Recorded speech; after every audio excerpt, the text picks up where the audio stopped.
Thanks, Rob, and what a fantastic turnout this is here tonight, and very almost poetic to see all the candles lit for the Miami 5. You know, I was one of the people that went to this embassy on the night they elected Barack Obama as their president, and it's a real shame after 2 years of Barack Obama being in, we still have these particular problems and the blockade of Cuba. I'll come here tonight to give you greetings. Happy to have followed Michael Connaughton, who's Secretary of the CWU group in Parliament. I bring you greetings on behalf of the CWU, representing telecommunication workers and postal workers in the UK. And the CWU is affiliated to Cuba Solidarity Campaign, and we are proud to support the call for release of the Miami 5. And obviously I want to be brief with a lot of speakers here tonight, but we need to say the Cuban Revolution has been an example and an inspiration to us all. The long blockade of Cuba, organised by US imperialism, and has created terrible problems for the Cuban people. Yet they endure every difficulty and find ways for their country despite this blockade. We greatly admire the contribution the Cubans have made in some of the poorest parts of the world.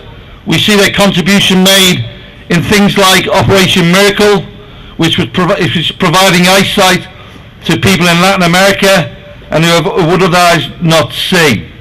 And how can we forget, now that it's acceptable and popular to celebrate the collapse of apartheid in South Africa, we cannot forget the direct military contribution the young Cubans made in the struggle to free South Africa from the apartheid racist regime. So in honour of Cuba's International, we want to offer our hope to the Miami 5 will soon be released. And as has already been mentioned, we welcome that Amnesty International has now taken up the case, and obviously this will strengthen our campaign. And we hope all the wives will be allowed to visit their husbands, with the visa restrictions lifted against Rene Gonzalez and Gerardo Hernandez's wives being lifted.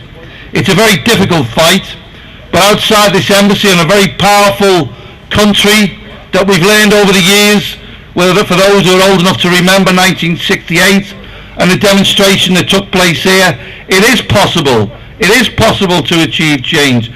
Whether that was campaigning in the 60s against the Vietnam War and the success that was for the Vietnamese people, or whether it's now campaigning for the rights of the Cuban people, or whether it's campaigning to release and justice for the Miami 5. So the CWU stand shoulder to shoulder with Cuba Solidarity and all the Latin American people, and we're happy to pledge our continued support for justice for the 5 now. Thank you very much.